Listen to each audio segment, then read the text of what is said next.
le clément, le miséricordieux, le Seigneur de la majesté et de l'omnipuissance. J'atteste qu'il n'existe aucune divinité digne d'être adorée dans les cieux et sur la terre, en dehors d'Allah le Très-Haut, l'unique sans associé. J'atteste que Muhammad sallallahu alayhi wa sallam est son serviteur et son messager, le meilleur des messagers, venu avec le meilleur des messages, adressé à la meilleure des communautés. Que la paix et les bénédictions d'Allah soient sur le prophète Muhammad sallallahu alayhi wa sallam, sur sa famille, sur ses compagnons. Paix et bénédictions de tous les instants, jusqu'au jour de la résurrection. Que la paix et les bénédictions d'Allah soient également sur tous les prophètes et tous les messagers qui se sont succédés à travers les âges, ainsi que sur nous tous, sur tous les croyants et sur toutes les croyantes, sur tous les porteurs et les porteuses de la foi, jusqu'au jour dernier. Que la paix et les bénédictions de Dieu se répandent également sur notre présente assemblée, sur nos familles respectives, sur le Niger et son peuple, et je prie Allah sur notre sous-région de l'Afrique de l'Ouest, que sur l'ensemble notre de continent, nos bonnes actions sur l'ensemble de la Oumma islamique et sur le monde tout entier.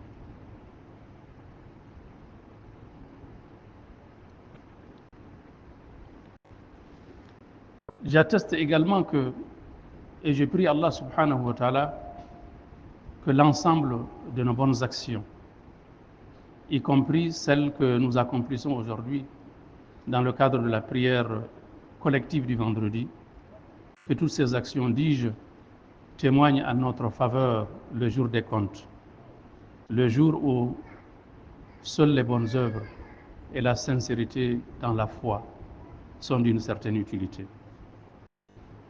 Mes chers frères et sœurs en islam, le thème de notre sermon d'aujourd'hui, vendredi 28 juin 2024, correspondant au 22 du mois lunaire de Zul Hijjah, le mois du pèlerinage, de l'année 1445 de l'hégire du prophète Muhammad sallallahu alayhi wa sallam. Le thème de notre sermon, dis-je, va porter, Inch'Allah, sur un appel pathétique qu'Allah subhanahu wa ta'ala, le Très-Haut, a adressé à ses serviteurs, à l'ensemble de ses serviteurs, l'ensemble de ses créatures parmi les humains et parmi les djinns, pour les rappeler les raisons d'être. Cet appel nous a été lancé par Allah subhanahu wa ta'ala pour nous rappeler notre raison d'être, la raison de notre existence, et surtout nous rappeler le pacte très important, le pacte solennel qui nous lie à notre Créateur suprême. En effet, l'imam Muslim, c'est l'un des grands imams de l'histoire de l'islam, qui s'est spécialisé dans la compilation des traditions du prophète Muhammad sallallahu alayhi wa sallam. L'imam Muslim donc, qu'Allah subhanahu wa ta'ala le couvre de sa miséricorde, rapporte dans son recueil des traditions prophétiques, d'après le compagnon du prophète alayhi salatu salam, Abu Dharr al-Ghifari, il rapporte donc que le prophète Muhammad sallallahu alayhi wa sallam a dit que Dieu l'exalté a dit. Donc ici, Allahu Akbar, c'est un hadith Qudsi, c'est Dieu qui nous parle. Et c'est Dieu qui nous adresse cet appel. Écoutons donc l'appel d'Allah subhanahu wa ta'ala. J'ouvre les guillemets pour citer cet appel, en tout cas dans sa traduction.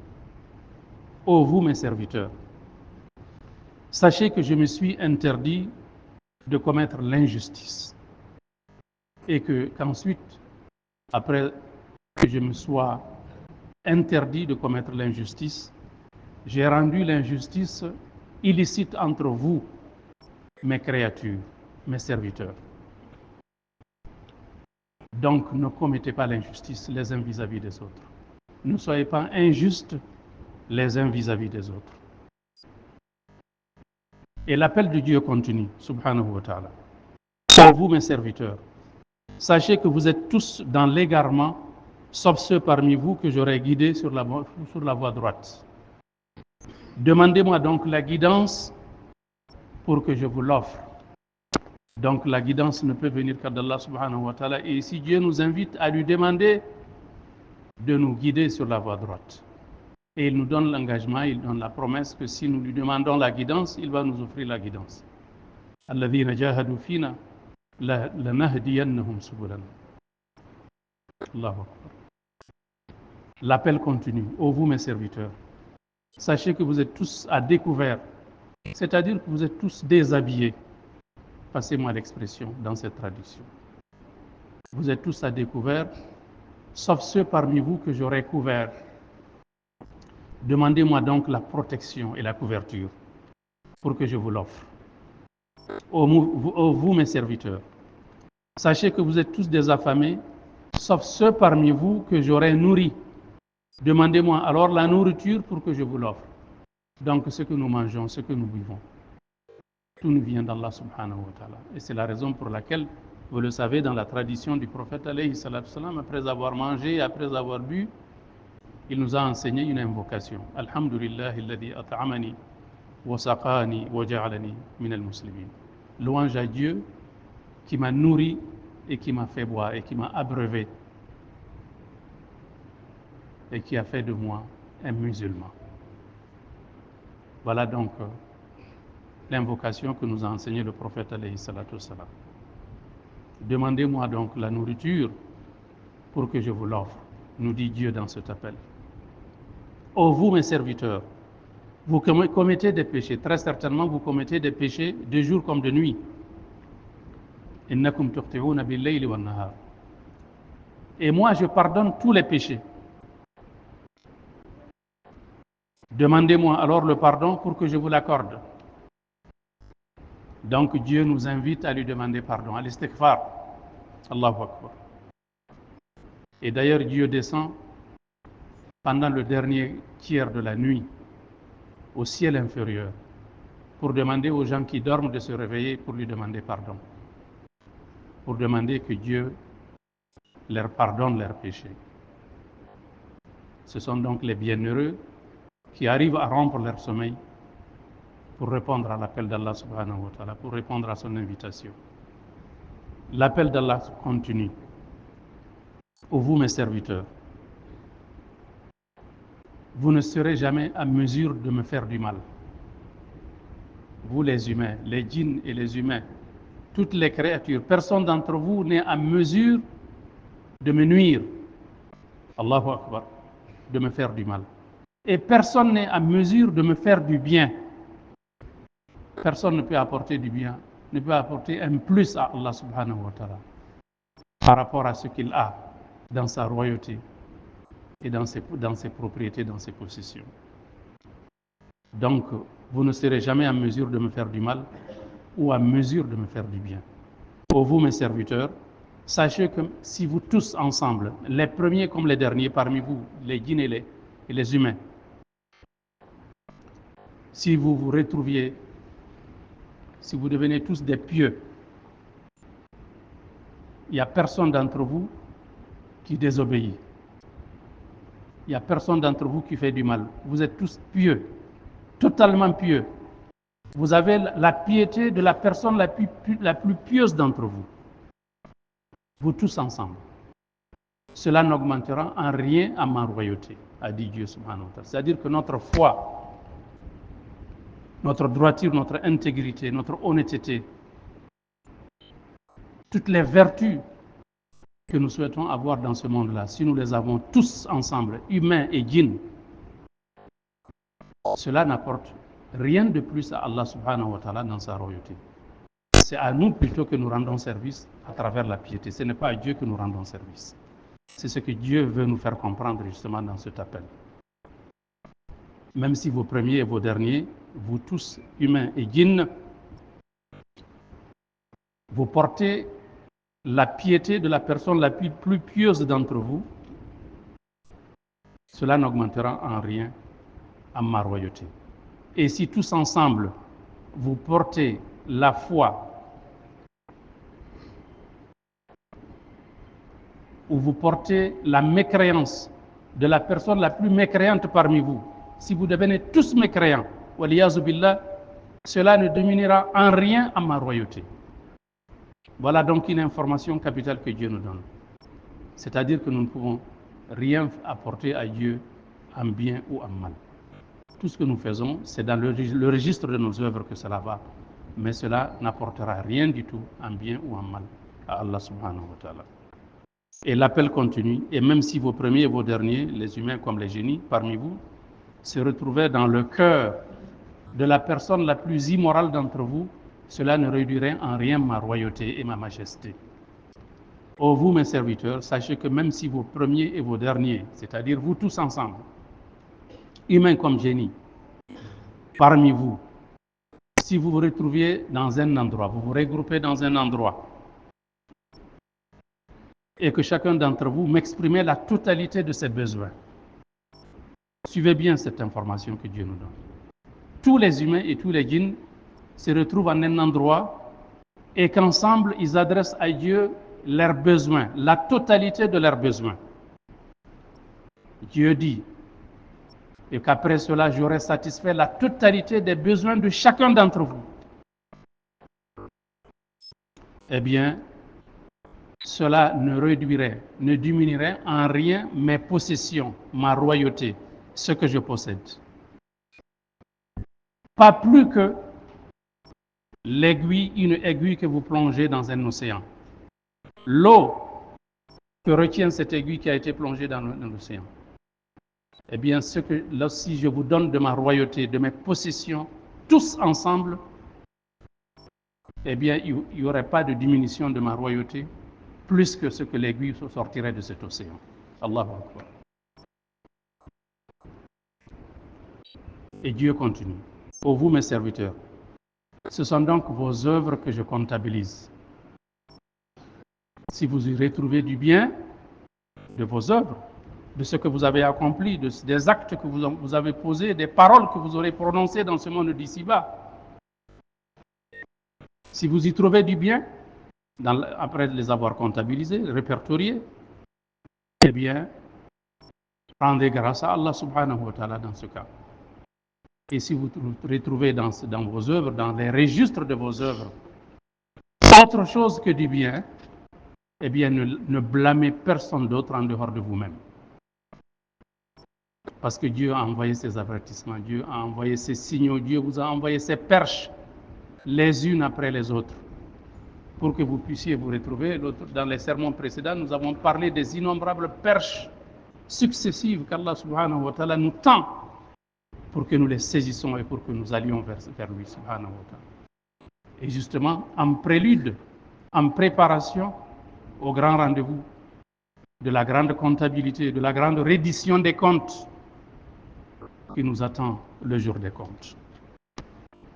C'était là donc l'intégralité de l'appel qu'Allah le Très-Haut a adressé aux vivants.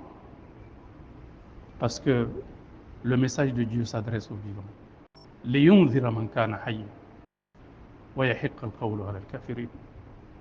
Que Dieu a envoyé donc aux vivants, à ses serviteurs, parmi les humains et parmi les djinns. En effet, nous sommes tous les serviteurs d'Allah, l'exalté. Nous lui sommes tous soumis de gré ou de force. Oui, nous avons le libre choix et le libre arbitre. Mais dans certains domaines de notre vie, de gré et de force, nous sommes soumis à Allah subhanahu wa ta'ala. Parce que nous sommes soumis aux lois implacables que Dieu a intégrées dans le cosmos, dans l'existence. Quand nous devons naître, nous sommes obligés de naître. C'est une loi, la loi de la naissance. Si nous avons faim, nous sommes obligés de manger, parce que c'est une loi. Si nous avons soif, nous sommes obligés de boire. Ça, c'est une loi. Si nous devons mourir le jour de la mort, nous serons obligés de mourir. C'est une loi, la loi de la mort. Donc, nous ne sortons pas de cette soumission universelle de toutes choses à Allah subhanahu wa ta'ala. In kullu man fi samawati wal ard illa ati ar-rahmani abda. Allah subhanahu wa ta'ala a créé les créatures à partir du néant. Il nous a donné tout ce dont nous jouissons, notamment l'ouïe par laquelle nous entendons, l'odorat, la vue et tous les autres bienfaits dans lesquels nous baignons, l'oxygène que nous respirons tous les instants de notre vie, chaque seconde, chaque instant. Eh bien, tout cela, ce sont les bienfaits d'Allah subhanahu wa ta'ala dans lesquels nous baignons. C'est par la bienveillance infinie d'Allah subhanahu wa ta'ala que nos cœurs continuent de battre, que nos différents appareils, les différents appareils de notre organisme continuent de fonctionner. Ce sont des vérités de la palisse que chacun de nous connaît, mais parfois qu'on oublie malheureusement. Lorsqu'Allah subhanahu wa ta'ala nous interpelle par notre attribut de la servitude, quand il nous dit « Ya ibadallah »,« Ya ibadi », « Oh vous mes serviteurs », l'attribut de la servitude, en nous disant « Oh vous mes serviteurs », cela est certainement, il est important que nous le sachions, le plus grand honneur auquel nous puissions prétendre, être un serviteur d'Allah subhanahu wa ta'ala. Parce que c'est en servant Allah, c'est en nous soumettant à Allah que nous nous élèvons. Parce que c'est lui seul qui mérite la soumission, subhanahu wa ta'ala. C'est le plus grand honneur auquel nous puissions prétendre. C'est l'attribut que les croyants et les vertueux se sont choisis de leur libre choix et de leur libre arbitre. Dieu nous invite à nous soumettre à lui. Des gens se sont rebellés, ce sont les malheureux. Mais les bienheureux, les croyants, les vertueux, ils ont accepté de leur propre choix de se soumettre à Allah subhanahu wa ta'ala. Ils ont choisi de se soumettre à la divinité légitime qui est Allah l'exalté, en rejetant les fausses divinités que sont les idoles et les idolâtries de tout genre.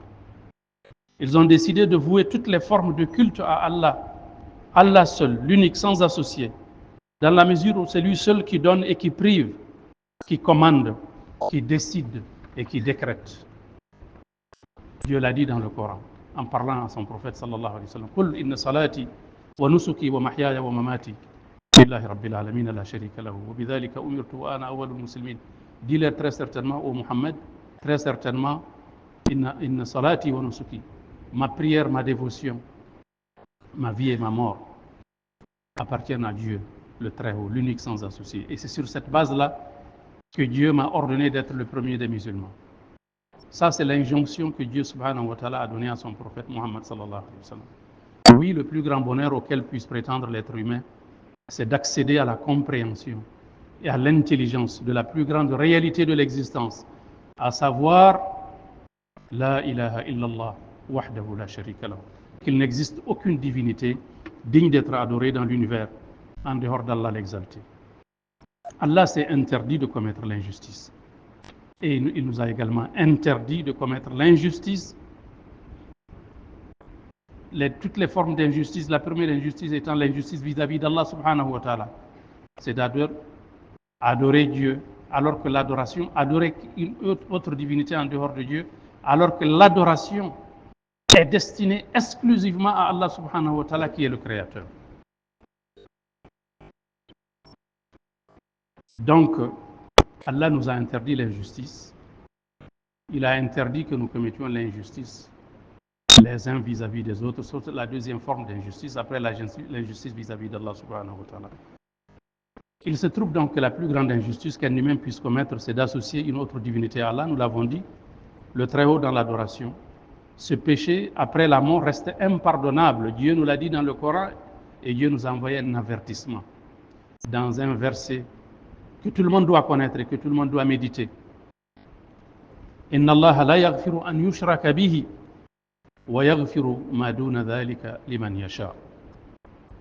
C'est-à-dire que lorsque l'on meurt sur l'associationnisme, sur le shirk, Dieu subhanahu wa ta'ala pardonne tous les péchés tant que nous sommes vivants, tant que nous avons la possibilité de nous repentir. Mais après la mort, tous les péchés peuvent être pardonnés par Allah subhanahu wa ta'ala, les péchés évidemment qui concernent Allah, parce qu'il y a les péchés qui concernent les créatures d'Allah, qui ne sont pardonnés que par ces créatures. Mais Dieu pardonne tous les péchés, Dieu peut pardonner tous les péchés qui le concernent lui, subhanahu wa ta'ala, après la mort, en dehors d'un seul péché qu'il nous a indiqué dans ce verset du Coran, le péché de l'associationnisme, c'est-à-dire désigner une divinité en dehors d'Allah subhanahu wa ta'ala. C'est justement pour ne pas tomber dans ce péché que l'homme s'est vu donner par Allah subhanahu wa ta'ala tous les moyens possibles pour se sécuriser par rapport à cette forme de péché qui est impardonnable après la mort. En effet, c'est la raison pour laquelle Dieu lui a envoyé à l'être humain une multitude de prophètes. On a parlé de 120 000 prophètes qui ont été envoyés à travers les âges aux êtres humains. 120 000 prophètes, subhanallah. Dieu a donc envoyé une multitude de prophètes.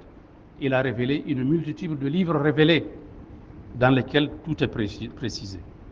C'est pour cette raison également que Dieu, subhanahu wa ta'ala, nous a demandé avec force d'éviter l'injustice. L'injustice perpétrée par les humains à l'égard des humains. Par la grâce et la sagesse de Dieu, il existe le jour de la rétribution. Le jour de la rétribution, son existence, la foi en son existence, croire en l'existence du jour de la rétribution. Al-Iman bil yawm al-akhir, comme vous le savez, fait partie des 6 articles de la profession de foi musulmane.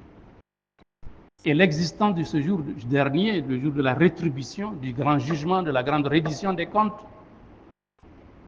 relève de la miséricorde d'Allah subhanahu wa ta'ala, relève de la justice d'Allah subhanahu wa ta'ala, relève de la sagesse infinie d'Allah subhanahu wa ta'ala, parce que nous le voyons sous nos yeux dans ce monde, des gens qui sont injustes, des gens qui méprisent, des gens qui détruisent, des gens qui tuent, des gens qui massacrent. Il faudrait bien qu'il y ait une autre justice.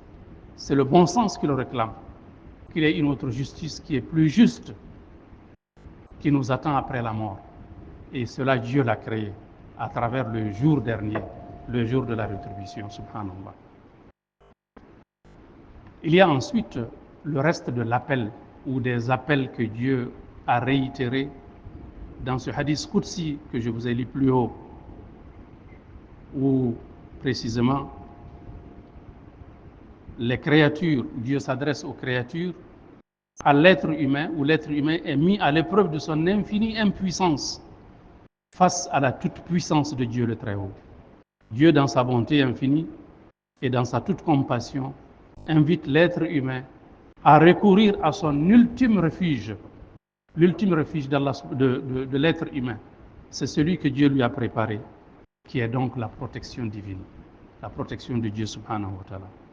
C'est ce que nous explicite le prophète Muhammad sallallahu alayhi wa sallam dans bien d'autres hadiths, notamment dans ses invocations.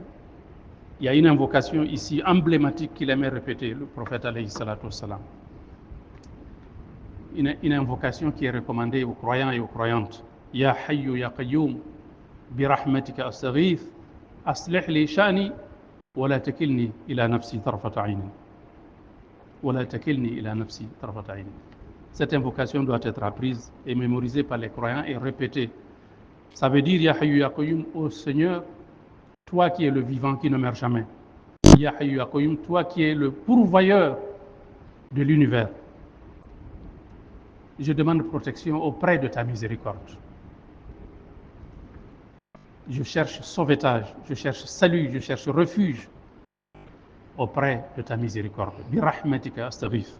Aslih li shani, je te demande donc de me parfaire, de me magnifier ma situation, toute ma situation. Aslih li shani kulla. Wa la takilni ila nafsi tarfata 'aynin. Et ne me laisse pas à moi-même, ne me laisse jamais tomber, ne me laisse jamais à moi-même, car je ne peux pas tenir de moi-même. Je ne peux pas tenir par moi-même, je ne peux pas tenir sans toi, ô Allah subhanahu wa ta'ala. Selon une autre version, le prophète a ajouté à cette prière فَإِنَّكَ إِن تَكِلْنِي إِلَى نَفْسِي تَكِلْنِي إِلَى ضَعْفٍ وَعَوْرَةٍ وَذَنْبٍ وَخَطِيئَةٍ. Allahu Akbar. Il faut ajouter cette partie à la première partie de l'invocation. Ne me laisse pas à moi seul, فَإِنَّكَ إِن تَكِلْنِي إِلَى نَفْسِي, car si tu me laisses à moi-même,